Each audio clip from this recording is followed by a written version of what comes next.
Welcome back. It's episode 2. This episode will cover the depth chart and the pregame press conference. So without further ado, all right, continuing to look at the lineups here for the team. Morale's changed a little bit for reasons that I can't say just yet. But what we're gonna rock with the Bears going forward this season, we've got the rookie Munford, who will be playing left tackle. Jenkins will be kicked to right tackle. He was a backup for us last year, but we're going to go ahead and start him at right tackle. We're going to get the youth moving out there. There's going to be some growing pains. Let's be honest, with vets, it was a struggle, so I expect it to be a struggle for the young kids, but it's for their own good. Learn on the fly. Whitehair, our best offensive lineman, will be settling in at left guard, Daniels at right. I like these guys. Daniels is young, so I like that, but we are going to we love running traps and power runs, so getting guys pulling, both seem to be fairly good at that. Do the best we can. We've got Britt at center, our acquisition during the offseason. He's just there, no disrespect, but we will get someone to replace him next year, but he knows. It's a one-year deal. Tight end. First one we actually have to go into detail on. Got Komet coming back, a young guy. He's going to be second. Hoping for big things out of him, but Burton is more accomplished. We got to see what he could do in Minnesota. We're also hopeful that he'll be able to continue to be productive in the NFC North. And then Mallory, our rookie, is going to be the third string. We'll definitely get him out there. We have some formations where he's going to be featured in the 2 tight end set, and then we have some 3 tight end formations, so hopefully get him out there, kind of evaluate him, see what he's like in the passing game. Also, more importantly, what he's like as a run blocker. Ideally, we love to have 2 tight ends that can block and run routes. Makes it a matchup nightmare because then we go 2 tight ends and run. If you try to match personnel and with coverage, if you want to go linebackers and match with size, and we can just pass the ball down the field. Fields, starting quarterback, that's not going to change. Nick Foles is the backup. Montgomery will be the starting running back. Cohen is going to be the backup, but he isn't necessarily the number 2. Freeman actually is going to be the number 2, but we have Cohen listed as 2. Cohen is really going to be featured in 2 running back sets, and in some of the 5 wide sets that have running backs as a receiver, he'll be out there for those. We want to try to limit the amount of snaps that Montgomery is going to see on the field. We're going to have to monitor some things in practice, but we just want to make sure that David can be as healthy as possible and as able as possible when his number's called. So Cohen will get some of those looks, and then obviously Freeman will be the change of pace back, a little more power. Our best offensive player, Allen Robinson, he's going to be starting at the X, backed up by Perriman, who will be the 3rd receiver. As you can see on the other side, we've got Mooney, we've got Grant, so 2 really fast dudes there. Mooney will move to the slot when we go 3 wide, so Perriman will be on the outside. In some formations, we'll keep Mooney. We're going to try to move Mooney around, not necessarily keep him locked into the slot, not keep him locked into playing on just the right or left side of the field. We want to make sure that he's moved around and that people have to account for him.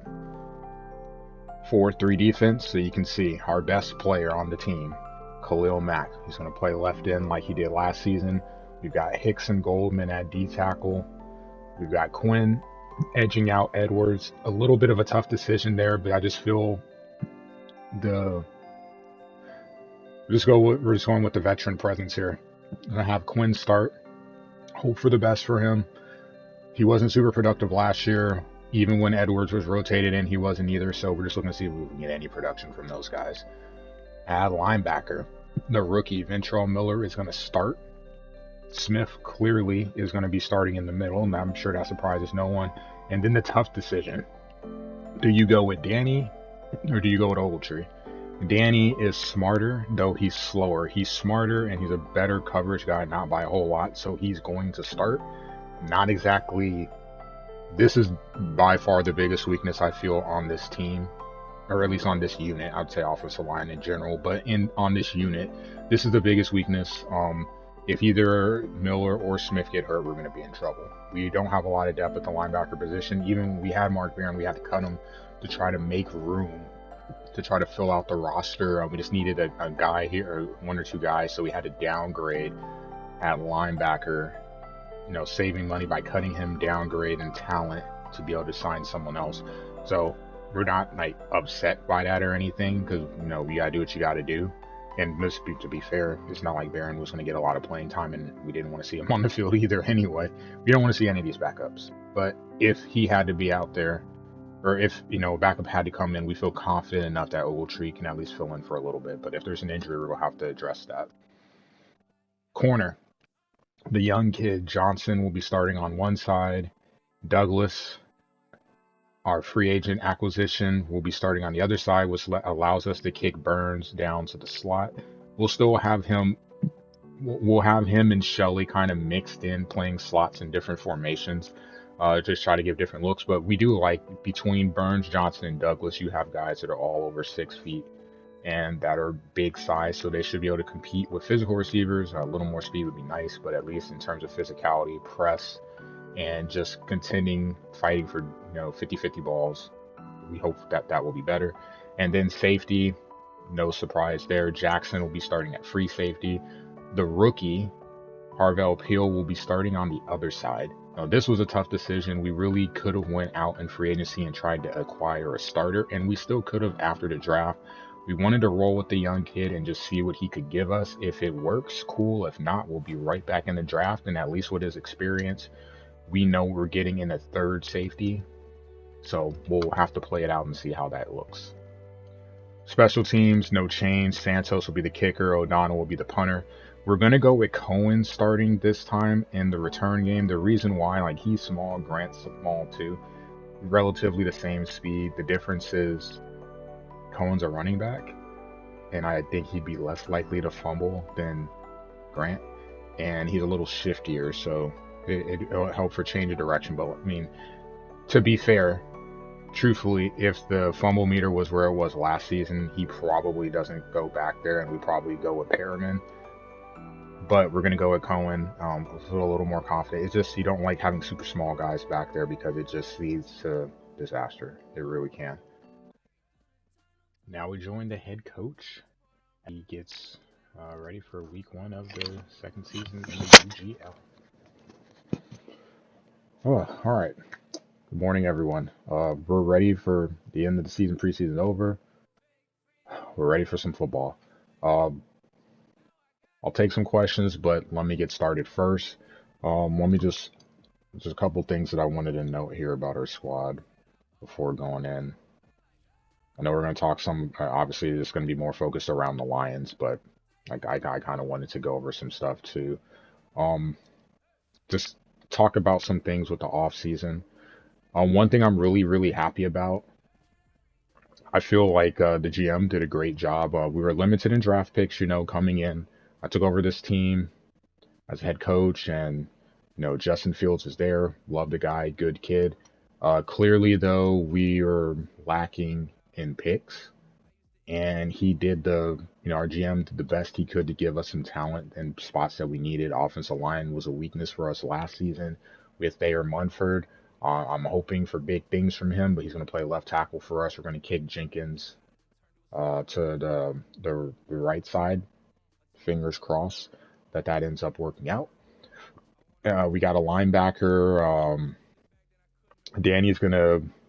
We're kind of thinking about having him sit behind Ogletree, but Ogletree is going to end up being the odd man out. It'll be the fourth. We'll have some sets where we'll have 4 linebackers out there, and he'll be the first one off the bench. But Ventral Miller, good kid, a fast guy, needs to work on his coverage skills, but he's going to start. We're just going to throw him out there right away. And then the other big pick for us was Harvell Peel.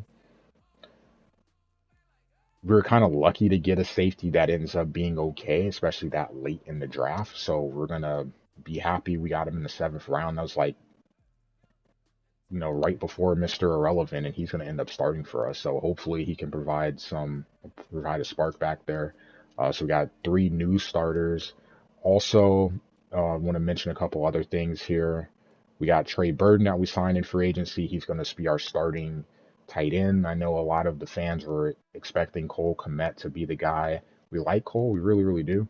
Still needs to work on his blocking, but we're going to run a lot of 2 tight end sets, so they'll both be out there. He'll get his time, and he'll get his looks, but we definitely felt like we were lacking at the tight ends position, especially depth-wise.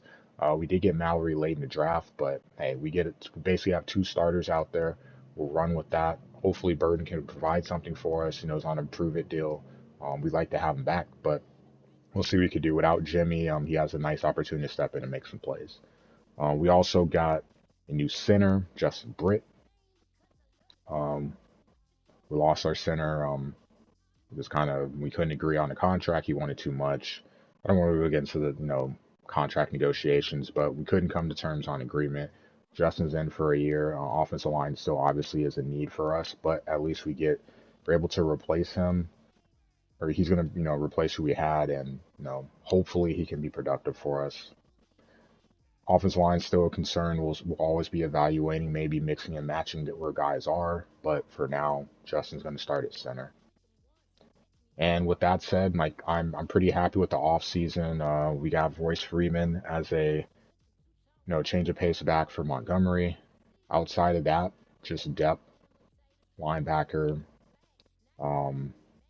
tight end, and we'll just go into the season with what we got. So with that, I'll take questions on the Lions. Coach, how do you assess the Lions coming into this game after all the moves they made in the offseason? Okay. Well, they're a new look. I mean, in a lot of ways, they have a brand new coach. We played them last year twice. We were able to win both games, but they've got a new coach. They've got new personnel. They've got a new quarterback. Like there's a lot that's changed for them. So brand new coach. So schematically, they're going to do things differently, I'm sure. The last guy that was in played a 4-3 defense and a pretty pro style offense. So I'd imagine things will probably look different. You have a more able quarterback. No offense to Jared Goff. Rattler, he's got some speed, he's got some arm strength, so we'll see what he does. Obviously, we'll be focused on Swift and TJ. Those are their two big playmakers on the offensive side of the ball. We'll have to watch out for them. They've got some speed at the receiver position. Goodwin and Agnew. I mean, St. Brown. I don't know what we'll see out of him. The offensive line wise, they're good in the middle. Like center's good, tackles are good. And we'll see. They also signed Clowney in free agency, if I remember correctly. So you have a stud on the defensive line to put some pressure. They didn't have that last year. There's a lot that's different. Rookie linebacker that we expect to be a handful. Brandon Smith, he's super, super fast. Good instincts. They've got some good pieces. Drafted Elam, I believe it was. They drafted. I probably should know this, but since we're about to play them, but they drafted him. They've got some good pieces, and we'll have our work cut out for us. Defensively, though, we know that they are very fast. So when things are open, the ball's got to be out. It already has to be coming out. We're just going to have to make some plays happen. But they're going to be a totally different team. New coach, new players. Like I said, they're a lot faster than they were last year. So we'll have our hands full, and it's a road game. Lions fans are always excited at the start of the season. They have a lot to be happy about, too. So we'll see. Should be a tough matchup. Coach, without any prior knowledge of this new coach and schematics, what's the game plan going in? Yeah. I mean, we want to be balanced. I don't think and it's always tough at the beginning of the season because you have nothing to go off of. You're just looking at, guys, we're just looking at talent. Can they run the ball? Can they pass the ball? Can they stop the run? Can they stop the pass? None of us know. It's a brand new coach. We have nothing to go off of. It's going to be one of those kind of we'll go in with a game plan of what we want to do. We always want to be able to run the football. Like I love the pass. Coaching staff, players love to pass the ball, but it all starts up front in the trenches, and be able to win the trench battle on both sides of the ball is where it starts. So being able to run the football and establish the play action defensively, being able to take away the run and be able to dictate terms in the passing game. We'll see. We do need to. I'll just be honest. I love what I've seen in practice with the offensive line, but I'd be a little remiss to say I'm not concerned. There was a big issue for us last year for most of the season. We still went 10-7 with a really bad showing from the offensive line. Sorry, players, if you're listening, I hate to put you out on blast like that, but the offensive line wasn't good last year. We're hoping that it's better. we'll see how it goes. Montgomery would appreciate it. I'm sure Justin would appreciate it too. Next question. Coach, is there any offensive skill player excited to see out there this year? That's a good question. I like Mooney a lot. I really do.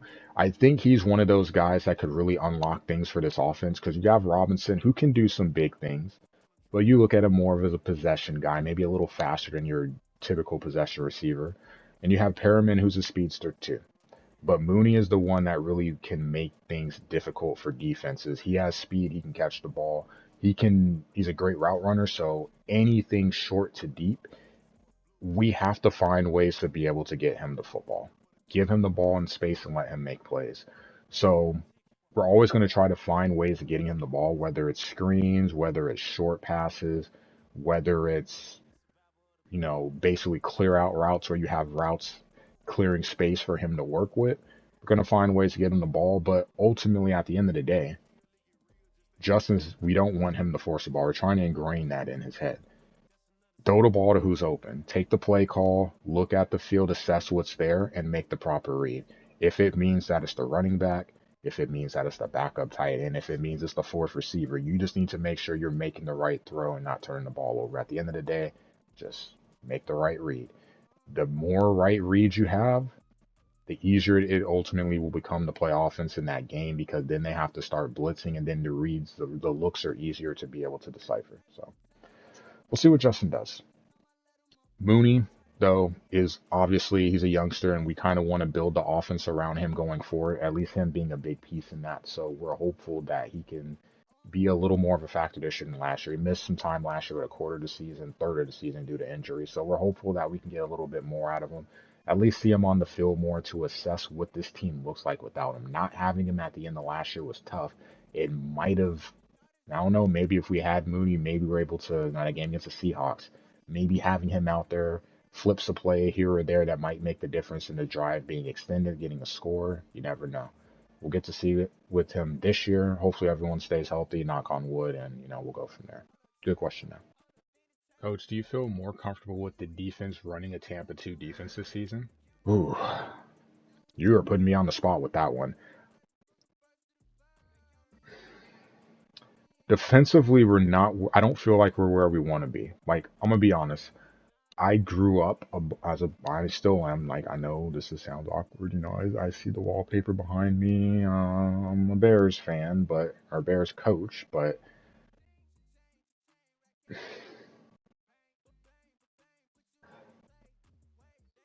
I grew up with Dungy and Monty Kiffin. So before the Bucks or pre Dungy Bucks, and then obviously ever since. I'm a big Tampa 2 guy in zone, so it's rush 4 and get pressure. And Monty Kiffin coined for me, I guess, what you call the Tampa 2.0 of where we still like zone blitzes, so you're still zone behind, but you're blitzing and helping to generate pressure. The problem is with this team right now, we're still trying to transition from a 3-4 defense to a 4-3. And I've realized last year that it was going to be really difficult. We had some moments where we played well, but there's a lot of moments where it looks like we're lost in the secondary.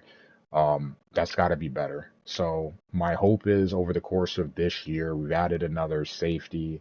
We've added a linebacker that, is more keyed on playing coverage. If we can get linebackers in our secondary to play better zone defense behind the defensive line, but up front, Mac and those guys have got to get pressure. Because it doesn't matter if you have great zone guys. If there is no pressure, people are going to be open anyway. So they work together. But I do know there's a lot of bad plays out there because guys, missed assignments, misread routes. I hope that it's better this year, but I don't think collectively this team is still built to play a primary zone defense. So part of that is on the coaching staff. Like, this is what we want to run. And this is football 101. You want to run X, but you don't have personnel to run X. So what do? So you either can try to put the square peg into the round hole. Sometimes it works because the square is actually small enough where it'll fit in. Most times it doesn't. So it's trying to find a middle ground of saying, when can we do it? And what position can we put players in to be successful? Even if you're not good in zone, can we find ways of rushing the passer with them? Can we find spots where we can have them playing man to man, take advantage of their skill set? Ultimately, at the end of the day, football is really, really simple. It's putting your players in the best position to be successful. So knowing your personnel and knowing what works best. We want to run zone. We're going to run zone, but we will find spots throughout the game, throughout the season. Evaluating what works, what doesn't work, and putting our guys in spots to be successful. So ultimately, to answer your question, are we really ready to sit back and be a Tampa 2 style defense? No. I feel like we're closer to it. We're not there yet. So defensively, we're going to run a hybrid and see if we can find something that works to get the job done. Ultimately, at the end of the day, I just want to win games. Doesn't matter if we have to play 3-4. Doesn't matter if we have to play, press coverage every play across the board. We won't. But, you get what I'm saying. Like, we're going to put our guys in the best situation to help us win games. Point blank. Good question. I'll take 2 more. Coach, I want to ask you about the offseason.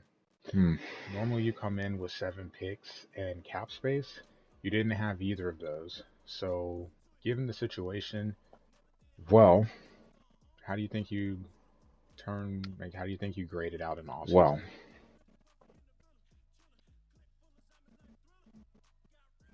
Well, I feel like going into the draft, you're in a tough spot. So, I'll just be frank. We talked to a couple of coaches about making some trades. I don't want to ruffle any feathers. We had some players that were on the block per se. Obviously they're still with us, so like, hey, you're on the squad. We're gonna support you and everything. But there were a couple of players that was like, man, we might have to let you go, free up some cap space, but more importantly, get some draft picks so we can infuse some talent on this team. And there were a couple of trade talks that fell through. Ultimately, though, we only had 5 picks this draft. It was a good draft. It was top heavy, I really believe. And there's some guys that we wanted. Probably like 3 guys. I feel like if we had a first, second, and third, we would have been able to get all 3 of the guys we wanted. We got one of them. The other 2, they were off the board, but we just didn't have enough picks. I really feel that next year we'll be able to kind of judge a little bit better. We walked into a situation where we have a young quarterback. We're trying to make him the face of the franchise, trying to make him successful. So you put pieces around. We can only work with what we have. So going into the offseason, we see Fields had some struggles. The offensive line had some struggles. And the other half, like collectively, Khalil Mack had a good year, but now I feel like as a whole, the defensive line didn't really play great. So how can we address these areas with the limited resources we have? Didn't have a lot of cap space, and we didn't have a lot of draft picks, not a lot of draft capital. So we had to make our picks count. We actually ended up moving back in the draft so we could get an extra pick, which helped us get a safety. But ultimately, we walked in with 5 picks and limited money. So we walk out with 6 picks, sign a couple of depth guys. Couldn't make a splash in free agency. We did the best we could, and I felt like we put the best team out there that we could with what we have, and we'll see what we can do. It's going to be a tough division. The Packers, of course, with Aaron Rodgers will be difficult. The Lions have a lot of new stuff going on, and the Vikings went undefeated in the regular season. So we know our hands are full. 1 game at a time, and we'll go from there. Yeah, I'll take 1 more, and then we'll start breaking down some film here. Coach, coming into season 2, how much do you think the offense has improved? Oh, that's a good question. Well, they weren't super consistent last year, so you think they're more aligned with what you want, or are there still going to be some concerns with the unit? I don't know how to answer that question. That's a really good question. I don't know how to answer it. I feel like we have some good guys at skill positions on offense, but the offensive line has to play better. So just to kind of explain my train of thought here, you have Robinson, great player. You have Mooney, hopefully upcoming great player. Burton should be nice at the tight end spot. Komet as a second tight end, I think fits really well. Perriman, a speedster. and then Justin Fields, a guy that can make most of the throws we're going to need him to make. The problem is the offensive line. And this is where my issue with the offensive line is going to come in, and I'm probably going to be talking about this a lot this season if they don't play well. When the offensive line doesn't play well, it does more than just hurt. So I'll say it this way. We want to be able to run the football. If the offensive line can't block, it limits what types of runs you can call because you have to call basic run plays, I guess. You can't get like too crazy with run plays because you need them to be able to, make the blocks. So you can't pull, can't run stretches, can't run toss, you can't do stuff that has to get them out to kicking out if they're not able to do it. So it limits what you can call. Thus, defensively, it limits what you have to look out for. And ultimately, the bigger your playbook is able to be, the easier it is for you to run things because you have the world open to you. When you're limited with the offensive line, well, we can only call certain types of pass plays because we can't really look down the field because we know they won't hold up. We can't call screen passes to the running back because we're not sure if he's going to be able to get out. Like they'll get in his way of getting out. We're not sure if we're able to send the tight end out on a route or the running back out on a route because we might need them to hang out and block to help. Thus, it limits the amount of receivers out there. It makes coverage easier. Offensive line is huge. Like I feel like we have good players on the outside. Ultimately, it's going to be up to them if they can do enough to help Justin and David out in terms of their production because their production is going to be dependent on the offensive line. David can't run without an offensive line, and Justin's not going to be able to pass without an offensive line because it's going to be much, much harder and it's going to limit the play calling. So, I'm hopeful that they play better. I said, we upgraded, I believe, in my opinion, at left tackle. No offense to Jason Peters. I saw he got inducted in the Hall of Fame. Kudos to him. But we've got a young guy out there, and by default, it upgrades right tackle because Jenkins was better than Jermaine was. Now we just have to work on the other stuff, and we're gonna have to work on. We have young guys. We have 3 young offensive linemen. We hope we can build with them, but ultimately, it's gonna come down to the basics. Blocking. It's so boring with football, but it's the truth. Block. They don't block, we struggle. Defensive line, pressure. They don't get pressure, we're in trouble. Trenches, that's where it's all at. I can tell you this, if we have a rough season, when we get to the free agency, when we get to the draft period, the off season, it'll be addressed. But for now, this is what we've got. We're trying to put the guys that we have in the best situation to help us out collectively for team success, and we'll go from there. So, good question. And I'll see you guys after the Lions game. Thanks for taking the time, and I'll see you guys later. That does it for the first press conference of the season for the Bears head coach. Tune in for the next episode in this series where we will recap week 1 against the Detroit Lions. How does Justin Fields look, and how do all these new pieces on both squads look on the field? Make sure that you sub to the channel so you can be notified when the next episode drops. Take care. Bear down.